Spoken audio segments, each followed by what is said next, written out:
So in the last chapter, we started talking a bit about investments and what it is that we want to invest in, and of course, in this chapter, we're looking at the path, how we actually go about doing this, how we go about securing our retirement. Because back to what I was saying again, just in the last segment, um, our work life. During our work life, of course, we're earning what? An income.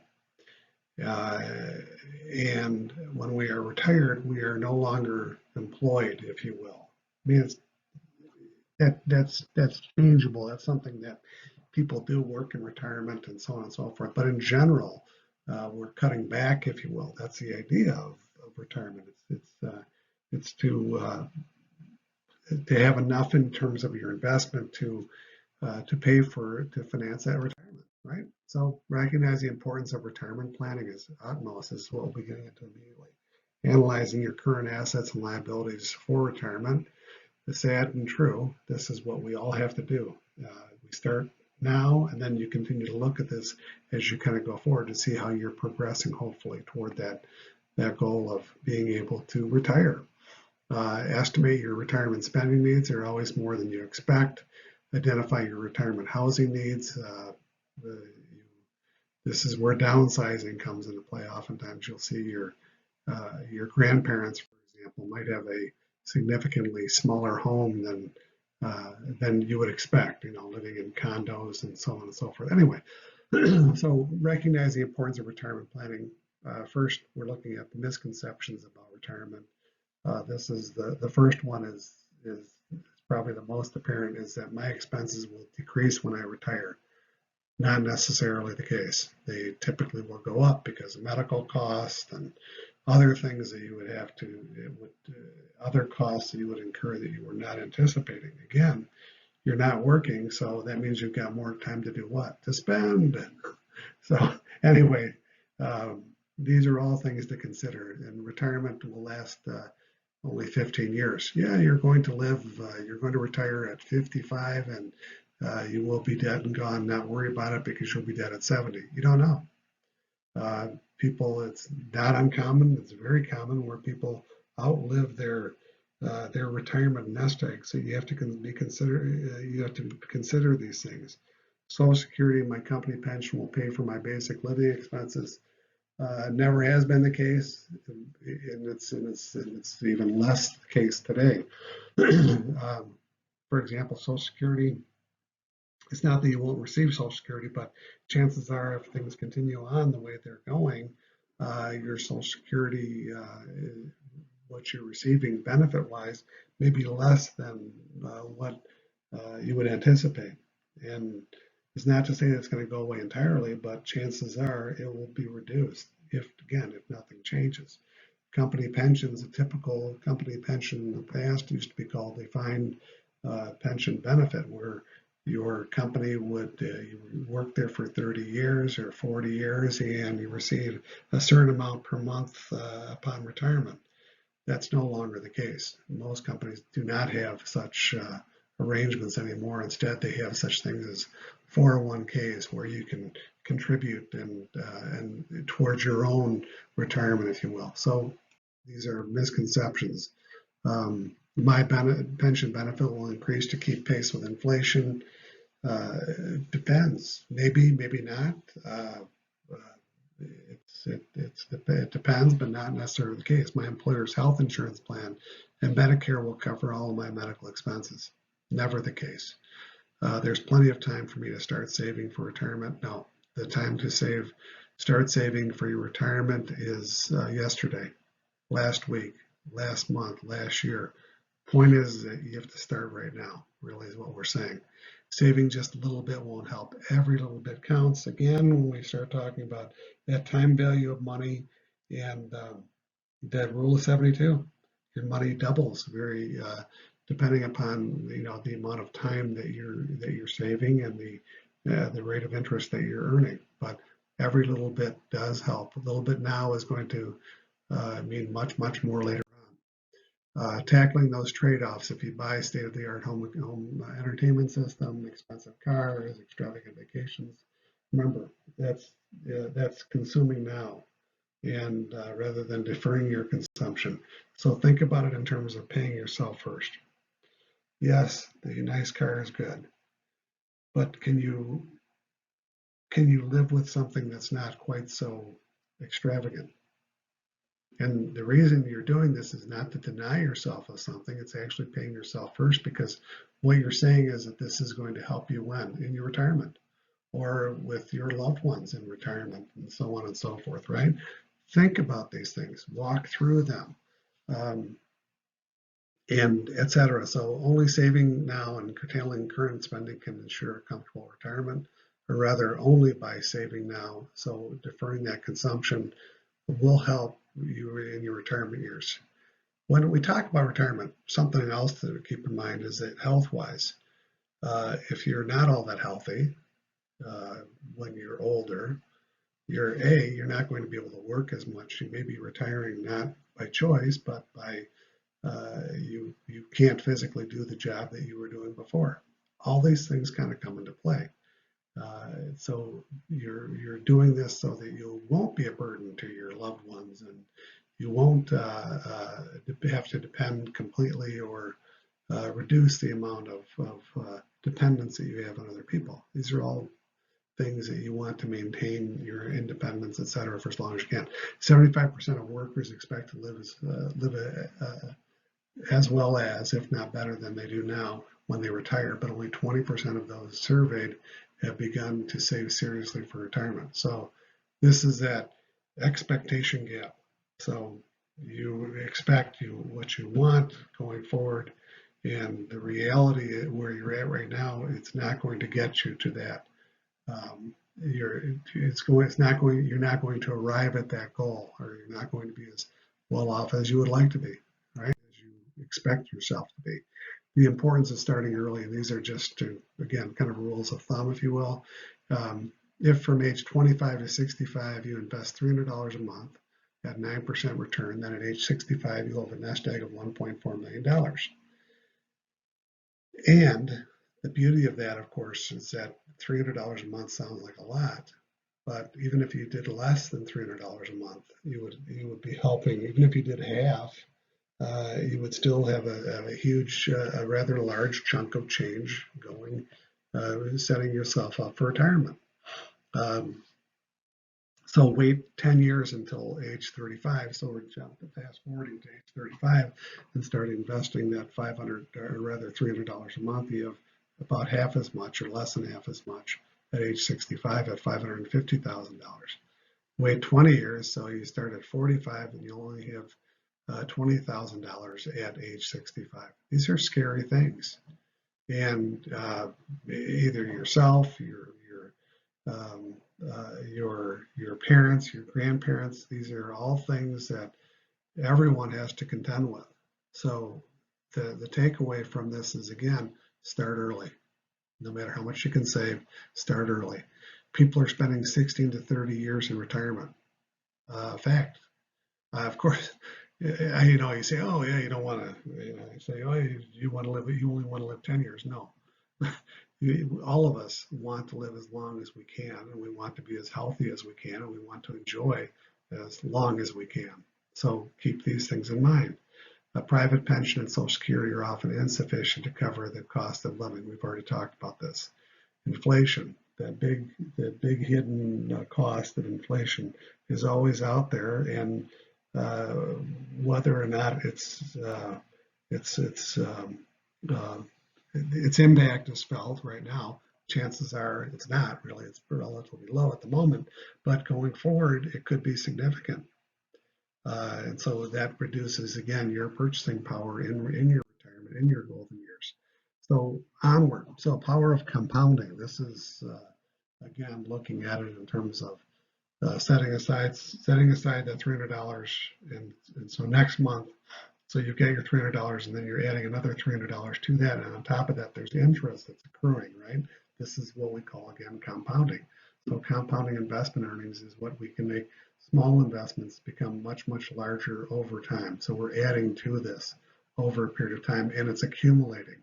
So you're adding interest, and then that amount with that interest becomes the new principal, adding more interest going forward. Money you put into a savings account earns interest, and you earn interest on that money again that you originally put in, plus the interest you've accumulated. On it goes.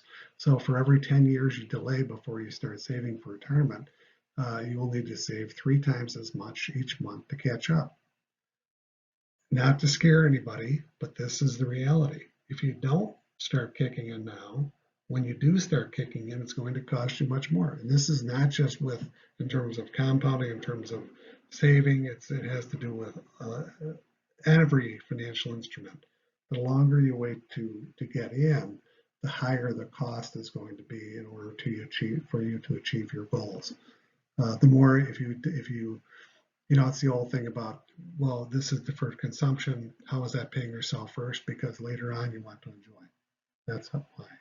And if you wait to pay yourself first, then it's going to be harder and harder to get to that point where you want to be later on.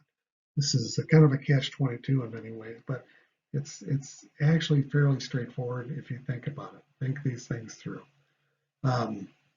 Basics of retirement planning. First, analyze your current assets and liabilities. Know where you're at. Then estimate your spending needs to adjust for them and adjust them for inflation. Always keeping and no idea what inflation is going to be, but kind of as again a rule of thumb, think that inflation going forward might be 3%. We'll just use that as a rough number. And just think about these things, and you can see what the inflation rate is by going to the Bureau of Labor Statistics. It's bls.gov, and for example, last year it was under 2%. So the inflation that we experienced year over year from last year, meaning from March of last year through February of this year, the inflation rate was about, I think it was 1.7%. Next, evaluate your planned retirement income. Finally, increase your income by working part-time if necessary, whatever it takes to get to that level that you want. And this is, I've mentioned this before too, when you're working, you're not spending. I shouldn't say it that way, but it's true. So if you can pick up a little extra, it was the old expression, pin money, but if you can pick up a little bit extra income by working part-time someplace else, consider it. Give it a try. If not forever, just try it temporarily. See how that works out. Conducting the financial analysis, analyze your current assets and liabilities for retirement. Again, review your assets. Housing, if you're on your biggest single asset. You could sell your home to buy a less expensive one and invest the difference. This is always the case. If large equity, if you have a lot of equity, if you have a lot of ownership in the home, if you own 75% of the home, for example, you could get a reverse mortgage, which could provide you extra income, retirement income. These aren't things you necessarily think about when you're young, but they are out there, and it's something to consider. So when you're stocking away, if you're buying a home, you're buying into that home, basically, is what you're doing. And that's another reason why, considering over time, so that at some point in time you could do that reverse mortgage. Life insurance cash value can be converted into an annuity, unless of course we're talking about term life insurance. But anyways, you get the idea. You can you can tap into that, if you will, the life insurance. Other investments, review your investments and consider taking income from them or receiving the dividends rather than reinvesting them. So start pulling some of your financial assets out.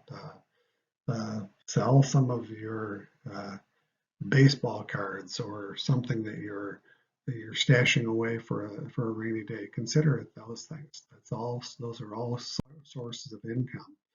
Your assets after divorce, retirement assets are affected by divorce, of course, because you're splitting your property between the two parties, if you will. Pension benefits are considered marital property.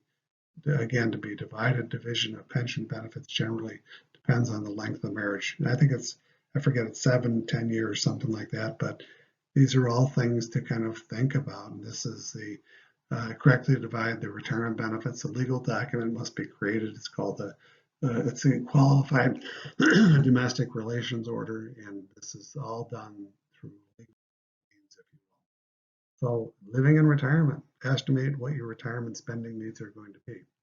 Spending patterns are going to change. Some expenses may go down. Oops. Some of it, I'll just briefly kind of go over this. Some of your expenses may go down. Some expenses may go up. You may have more expenses in terms of vacations. You may have more expenses um, in terms of medical expenses that were unforeseen, or transportation, where you have to pay somebody to drive you, or so on and so forth. But some of your expenses may go down. You may have your house paid off, for example. Some things to consider. So you have to identify what your retirement housing needs are. So think about where you want to live, the climate. This is a big one where a lot of people are starting to, in retirement, they're moving back to where they went to school. So you go to U of M or you go to Michigan State or whatever, some university, those towns are starting to build up around. There are a lot of retirees that are kind of going back, not necessarily relive their glory days, but they like the community in which they went to school. So as simple as that. Consider the cost of moving and the social aspect of moving, proximity to your children, relatives, or good friends, all things that people discount. And don't forget medical facilities. You don't want to be too far from the hospital. These are just reality, right? So 92% prefer to stay in their own home. A lot of people stay, and you can kind of fix your house so that we've all seen this, where there are ramps going in through the front door, so on and so forth. New driveways to prevent people from falling, and new sidewalks put in, and so on and so on. Not sidewalks, public sidewalks, but going up to your front door. All these things, and in the home themselves, where you would have the bathtub. Now you would have walk-in showers, and much more accommodating for people with disabilities. Again, if it's not built universal design, as they're saying, up front, it can be retrofitted rather. So avoiding retirement housing traps, scary stuff. To uncover hidden taxes and other costs of retirement area if you're planning to move when you retire. Write or call the local chamber of commerce to find out about these property taxes and the economic profile, and make sure you understand what the tax consequences are. So you move from Michigan to Florida, there's no state income tax in Florida, for example. However, sales taxes are higher. So they're different. There are trade-offs that are involved with it. Understanding these things that kind of come into play before you jump into something like this. Further, you call the local CPA to find out what taxes are. You can do this on your own. Typically, you can go online and figure this stuff out, and so on and so forth. And this last item, well, estimate your bills, so on and so forth, but rent for a while instead of buying immediately. So there's no urgency when you're retiring or close to retirement.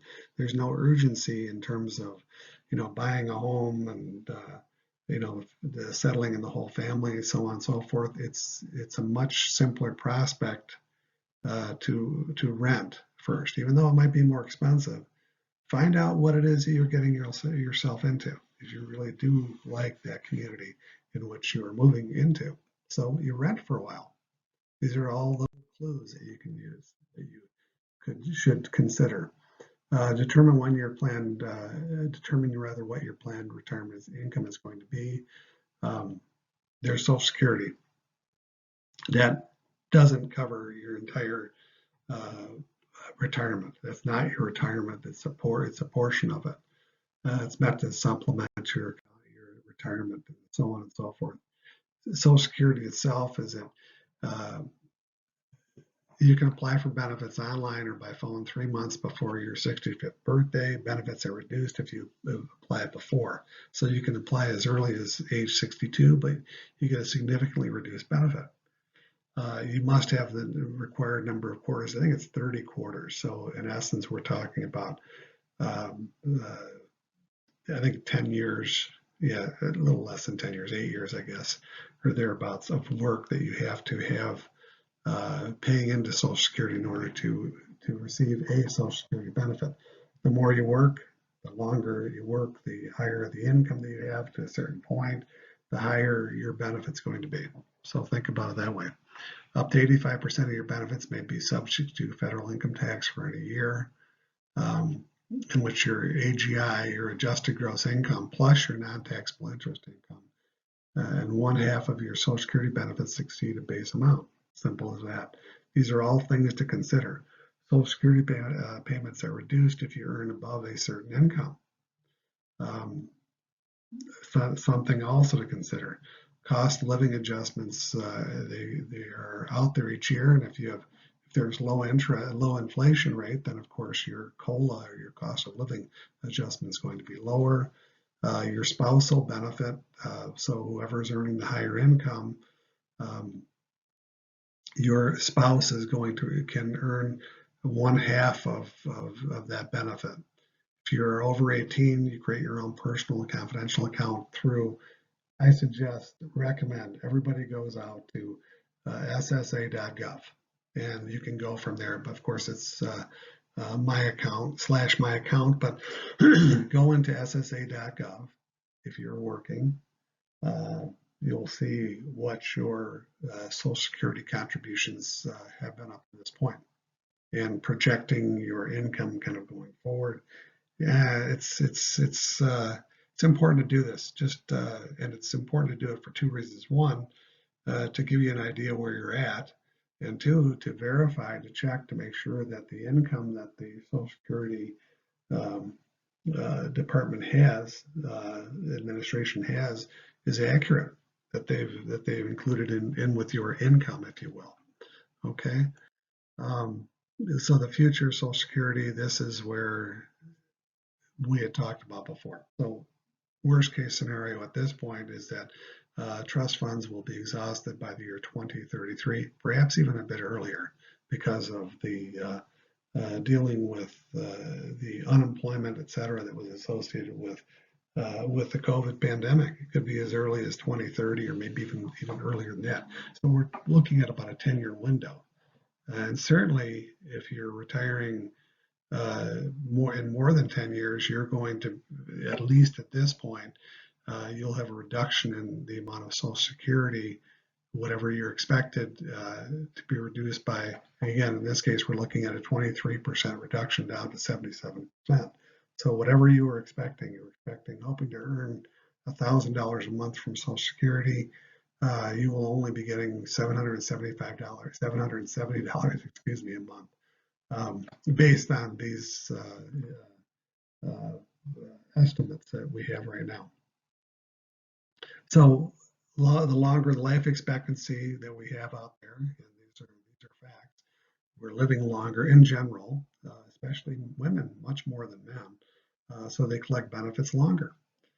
People are retiring earlier and entering the system sooner and staying longer. So a lot of people are retiring at age 62. I mean, collecting Social Security benefits at age 62, and they're living more than, again, 10, 15, 20, 30 years beyond that point.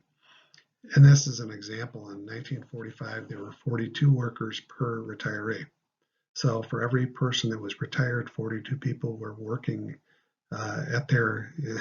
in their behest, if you will, to help support their benefits.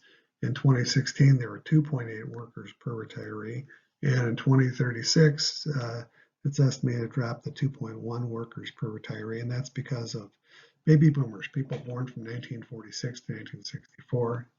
In general, they're moving as a cohort, as a group, going into retirement, and that's why that number is dropped from going from 2.8 down to 2.1 workers per retiree. It's not going to last forever, but it's going to impact certainly the amount of Social Security benefits that are out there. Other public pension plans, these are also, I don't want to say they're in trouble, but they are. There are issues with those. Employees are covered under federal government railroad retirement plans are not covered by Social Security. So they're getting working for the federal government and a lot of other organizations. There's a separate retirement plan, if you will, than Social Security. You're contributing to some other plan some plan other, if you will, than Social Security.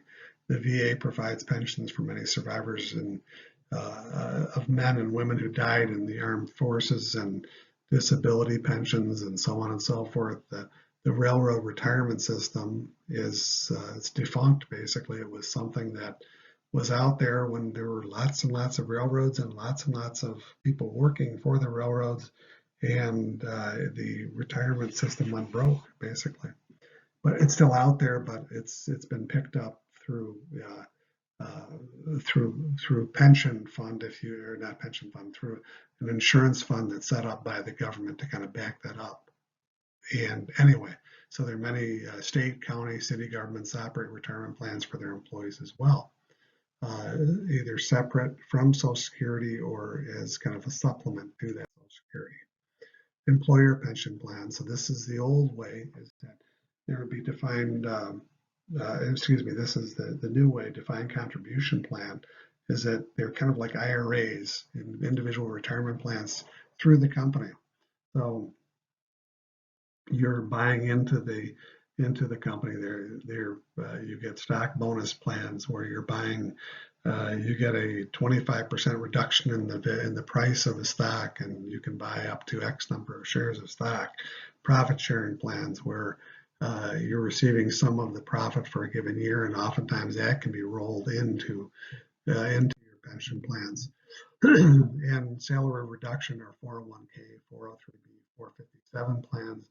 Employers make non-taxable contributions and reduce your salary by the same amount.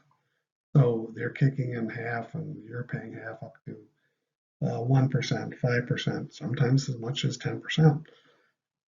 Takeaway is that the employee contributions are tax deferred. And again, some employers match that portion, a portion, not all of it typically, of what you're contributing.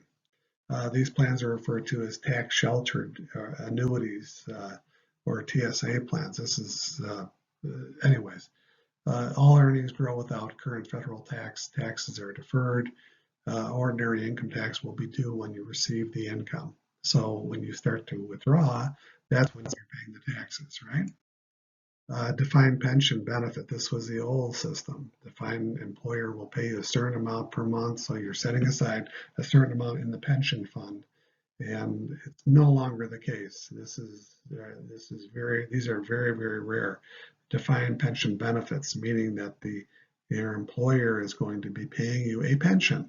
They're going to give you $500 a month, $1,000 a month, etc., depending upon how long you're working for that entity.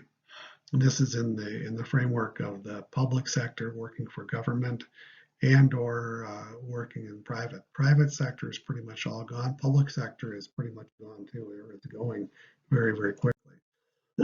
Plan portability. Once you've worked for a certain amount of time, you have vesting rights. And what that means is that you can move your retirement from that plan to an IRA, for example, an individual retirement account. But you have to be careful with these things because, say, for example, you're working for a company for 10 years and you're vested, meaning that no matter what happens, you can stay within the framework of that 401k within that company and go forward and leave it there. Or you can transfer it to an IRA, another separate account, individual retirement account, that's also tax deferred. But you have to make sure that you follow the rules. You don't just pull it out. You have to make sure that you're following the specific steps, because you don't want to be on the hook, if you will, again, to pay those taxes. You want to keep it as deferred income, deferred tax deferment status, if you will. The Pension Benefit Guaranty Corporation, the PBGC, was what I was referring to before in terms of the railroad retirement system. It's a quasi-government that provides pension insurance, pays reduced benefit if the pension plan itself fails. And they stepped in for a number of different pension plans went bankrupt, including the railroad retirement system, including a number of the airlines had issues in terms of this in the past, um, and typically what happens is that you take a haircut, is the expression, where you're only getting paid a certain amount rather than the promised $1, you're getting something less than that. So rather than getting a pension of $1,000 a month, rather you might be getting that pension may be cut in half to $500 a month. So choices when you're changing jobs. This is back to what I was saying before. So you're investing initially in your 401k and you're just plunking it in. After you are vested, right? You can either, one, leave your funds in that previous employer's plan. And you can go from, if you're hopping jobs, all of us will in our lifetimes, in our work lives, especially today, these days, you can leave it in that pension plan. You can roll your funds over to a new employer's plan. You can roll over funds to an IRA, or you can cash out. Problem with cashing out, again, is that you're going to be hit with excessive taxes, especially if you're under the age of 59 and a half.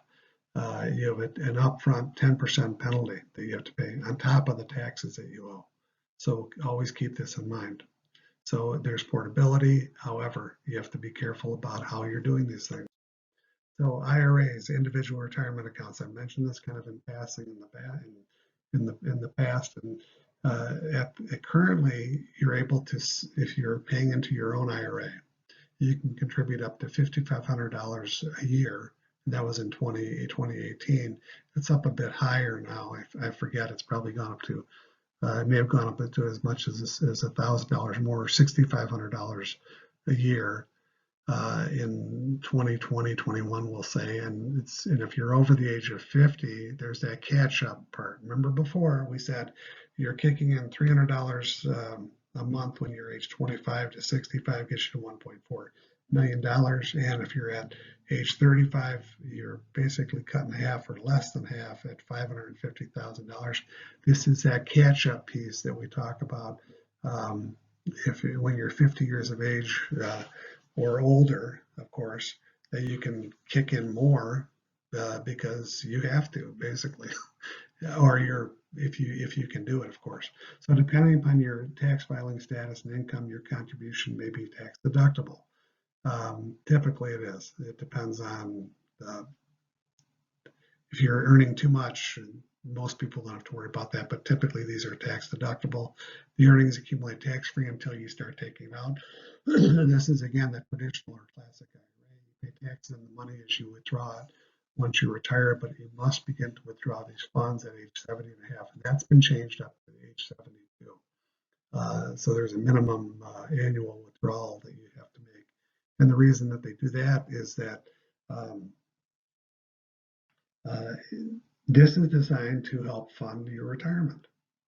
So it kind of forces you to, at that point at age 71 or 72, I think it is now, is that you have to start think about transitioning. So you've got your $1 million and you're forced to withdraw 10%. So you're forced to take $100,000 out at age 72. That's going to be significant taxes for one. But the objective is that you're supposed to be using this for retirement purposes. Okay, so Roth IRA. So we have traditional IRA where it's tax deferred. It's growing at tax deferred, so it's growing at a very rapid rate, or a much more rapid rate than after tax dollars. Roth IRAs are after tax dollars, and the beauty of a Roth IRA is that you're paying the taxes, but after you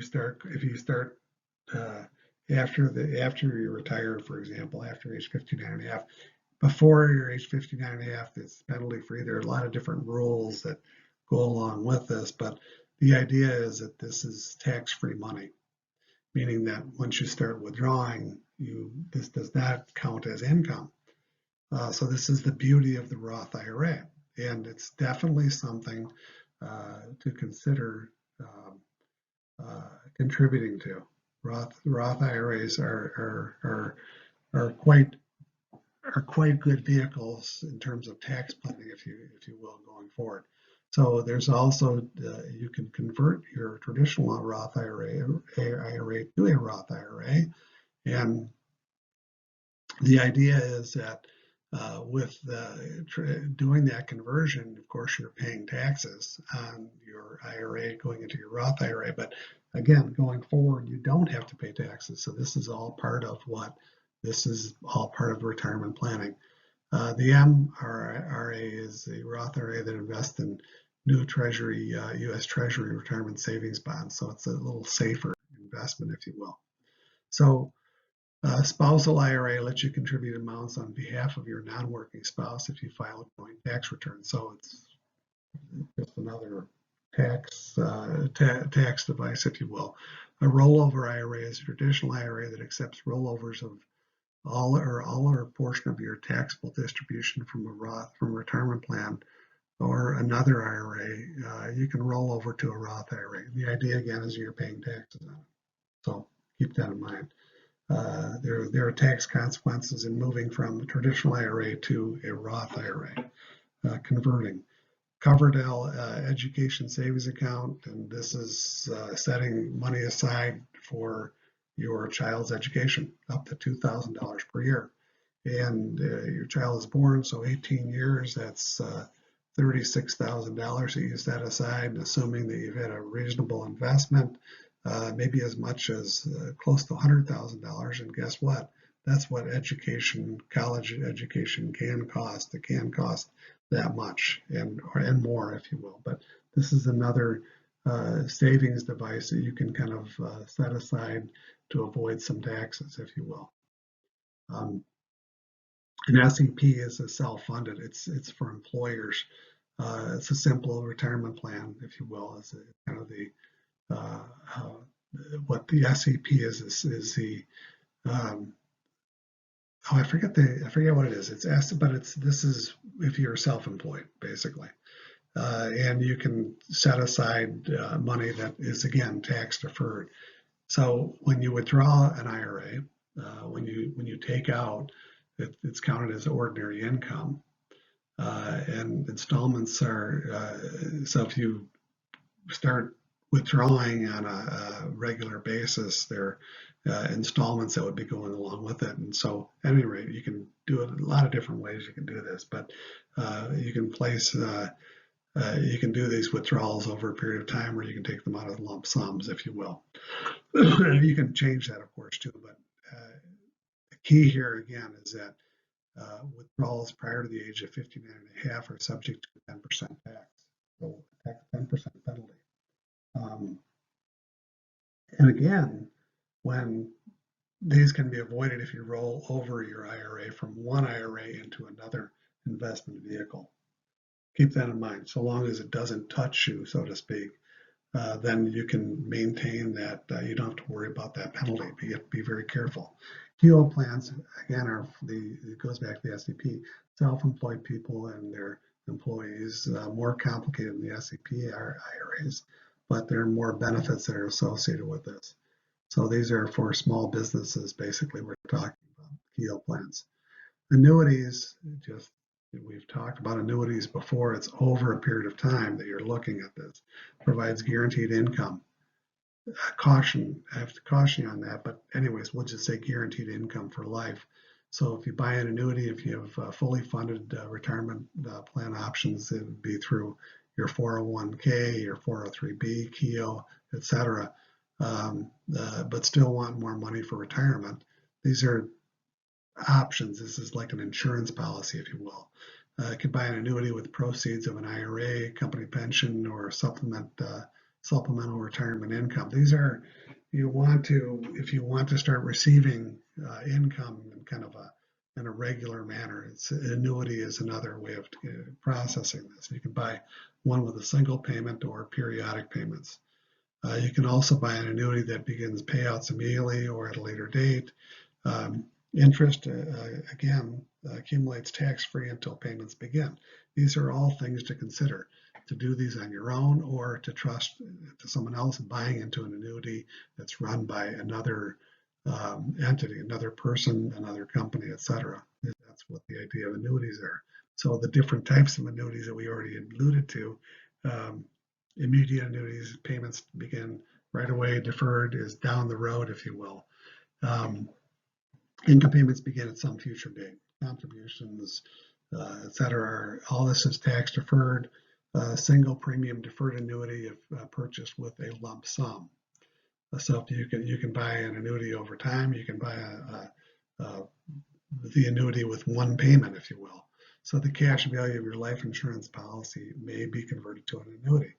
It's very similar in many ways. Insurance and annuities are insurance policies and annuities are very similar in terms of paying out to the beneficiary, if you will. So the income options, you can decide on terms under which your annuity pays you and your family. Straight life provides more income than any other type of payment stop when you die, period, boom. So life within the period certain option guarantees certain number of payments. Joint and survivor annuity pays until the last survivor you designate dies. Do you want a guaranteed return, or do you want variable annuity, depending upon interest rates and so on and so forth, with the minimum guaranteed and the rest depending upon how your investment choices for your annuity are performing. So again, you're entrusting your income to someone else. You're entrusting your cash flow to someone else. That's what the idea behind. Nothing wrong with them, but these are things to consider. There's some certainty, there's more certainty, or the more likelihood of certainty with an annuity. But again, it all depends upon the quality of the company that we're talking about, and also economic circumstances. Anyway, sources of retirement income we'll walk through. Government sources, Social Security, the VA, Veterans Administration, the Railroad Retirement System, state, county, and city governments, so you have a pension through them, or again, Social Security. Private sources, employer pension plans, defined contribution, where they're kicking some in, they're matching your funds going in, so on and so forth, and all the various aspects of that, whether we're talking about salary reduction through 401ks, et cetera. And by the way, on the government side, it didn't mention, but under state, county, and city governments, public school teachers, so on and so forth, those are 403Bs where you would be kicking in and your employer might be matching, so on and so forth, up to a certain point. The same idea as a 401k. So that's the defined contribution side where you're paying a certain amount and your employer is kicking in a certain amount toward your retirement.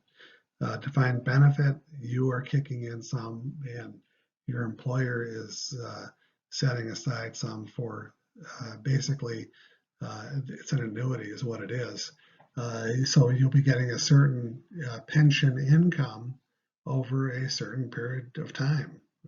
And what I mean is that so you can start collecting your pension when you're age 55 or age 60, and it can be passed on typically to your spouse. And that's pretty much it. Anyway, other personal plans, this is, again, on your own. You're doing these IRAs, individual retirement accounts, and also we talked about the annuities. And the two different types of IRAs, one would be the traditional IRA and the other one would be the Roth IRA. Traditional IRA is you're deferring the taxes until you start cashing out, if you will. And the Roth IRA, you're paying your taxes up front. There's something beneficial on both sides of that equation. It all comes down to what suits your purposes better. So living on your retirement income. Develop a balanced budget based on your retirement income. Make sure you receive all of the income you're entitled to. Don't leave anything on the table for someone else. Meaning that you want to make sure that you have everything lined up for your Social Security, for your pension, making sure that your investments are safe and in line with what your retirement goals were and to be able to fund your retirement going forward. And this goes back again to keeping budgets, something that by the time you're actually retired, you will be very well versed in budgets, and hopefully, if you have the skills and ability to do some things yourself, that you used to hire others, you can do your own taxes, etc. TurboTax is something very, very simple. But again, a note of caution, consider taxes. Taxes won't drive every decision, but they certainly will impact most all decisions when it comes to, or many decisions when it comes to retirement. So always keep that in mind. All right, so working during retirement, you may want to do that to add to your retirement, but be wary of the amounts and so on and so forth, how it impacts your Social Security. Investing for retirement, guaranteed income part of your retirement fund should be a lower yield, very safe investment. So this is again when you're in retirement, and you want to make sure that you keep an eye on inflation. And you want to be able to at least, if you have $500,000, that sounds good, right? You have $500,000 set aside and you're going to be living, let's just say you live an additional 20 years.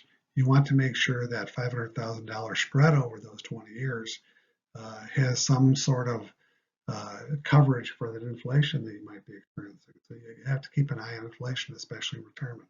So dipping into your nest egg, you have to understand by taking away from your retirement savings is that you have to be wary of the fact, or aware of the fact rather, that you have limited resources when you're retired. So you want to make sure that you don't do it if at all possible, and B, that if you do that, it's going to impact your future spending and your budgets going forward. It's going to impact that for sure.